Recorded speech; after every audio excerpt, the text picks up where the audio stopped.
This is another fine mess I got myself into. Not a plumber, by the way. I can't get that thing off at the bottom. But I'll just show you what we've purchased.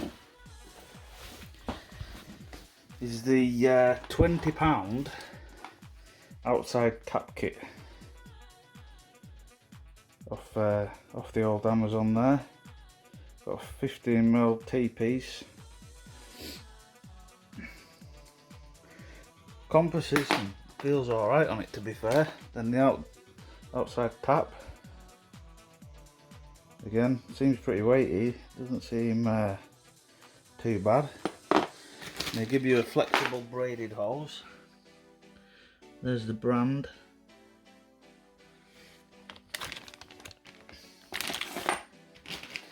And then again, copper pipe.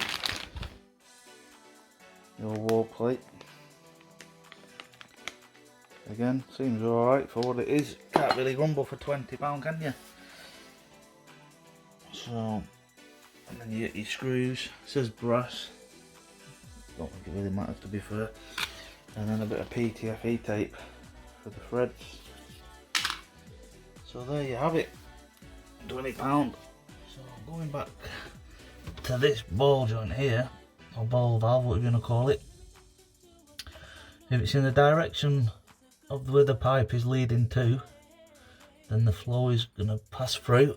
If it's in that position there, horizontal to the pipe, then it should stop. The problem I had was I was spinning it full turns and counting them, so I don't know how deep to go to prevent it passing the water, but that was the wrong thing to do. All you have to do is give it a quarter turn to stop the flow of water. That pipe there leads down to the dishwasher, so does that grey pipe. I know everybody's setups are going to be different, but if you can get any help or information from this, great. The one on the left's the warm. This one here that's disconnected, that's a cold feed. So I'm going to try and get this annoying little clip off. And I should have showed you really. Where's that thing? I'm basically going to go and stick this where this one was. So they're pretty much the same size, to be fair. So yeah, I'm going to put that in there. So I didn't need to do any cutting really, other than just take that piece out and then feed it off there. So once that's done, we'll crack on. So anyway, I managed to get this off. I basically pushed that up and then it just flipped off, but it did take a bit of moving. But saying that, that must have been on for about 20 years when the house, it's a relatively new house. Only built 20 years ago or thereabouts. And yeah, I don't seem damaged or anything, to be fair. It's never leaked since I've had it. So yeah, that bad boy's off. Now we need to put this one in. So I've slid over the old nut.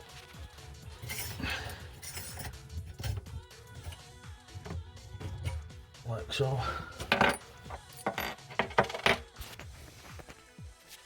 So we'll put the nut on the pipe. And then there's the olive compression ring. I'll put that on afterwards. Slide that down. I'm not a YouTuber by any fashion, as you can tell. It's bad enough doing everything by one-handed, but nowadays apparently you've got to film everything.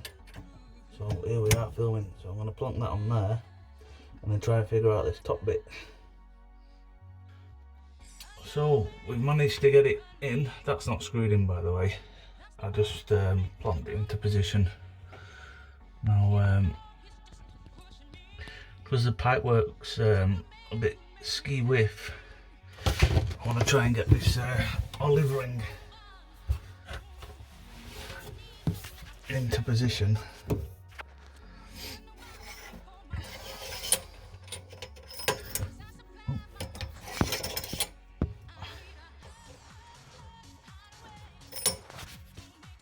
which is but I want to get it. There's a bit of movement in the pipe, so I don't want it to go in on an angle. So I'm gonna try and maybe move the pipe around a bit so it sits in. Try and get it sitting in symmetrical, and then from there we can try and get it to. So we're back again. I managed to get the old T-piece in. I tried to get the olive rings in as flush and as straight as possible with the copper pipe work and the T-piece, top and bottom. I did put a bit of PTF E-tape on the top, back of the O-ring and a little bit up the threads. Whether that makes a difference I don't know, but there you go. It was there, so I used it. So I've got the pipe work there. It does say not to have any sharp bends, so I'm pretty much gonna put it in like that, so there's no kinks in it. Maybe you can see that, but it's going to be around about there anyway. Try and get it as flush as possible. So yeah, it's bad enough doing this job with all fans, never mind holding a phone. So yeah, so a little bit of an update. Here we go. I've drilled the hole outside. It was a 450 length SDS drill bit, be 16mm, which is the recommendations for the hole size.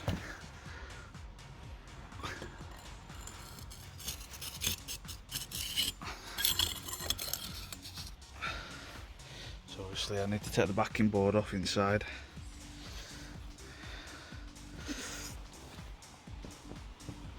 I'll have a look. Motorbikes in the house, scooters in the house.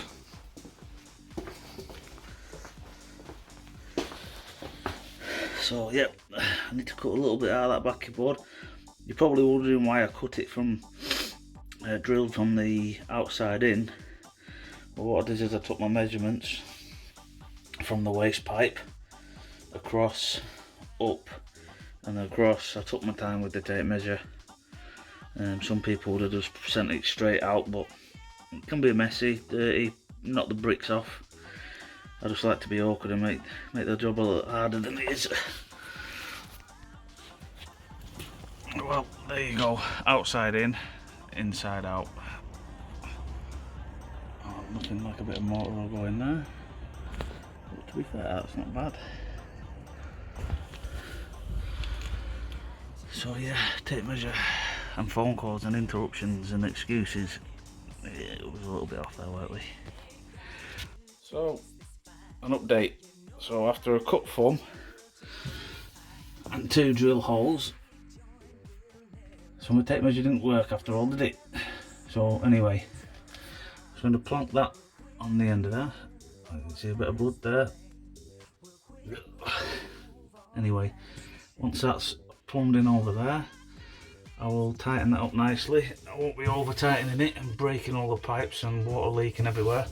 What I will do later on though, tomorrow, is I will square that up with the multi-tool cutter just to tidy it up and give a bit more room in case I need access to it. So that's pretty much it for this one. So we're back again, got the tap fixed and fitted. So there we go.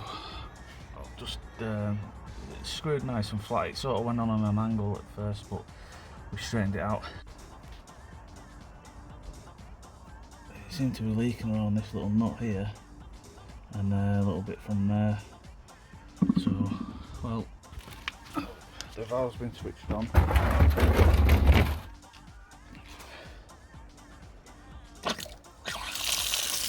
There we have it. Water. £20 Amazon tap.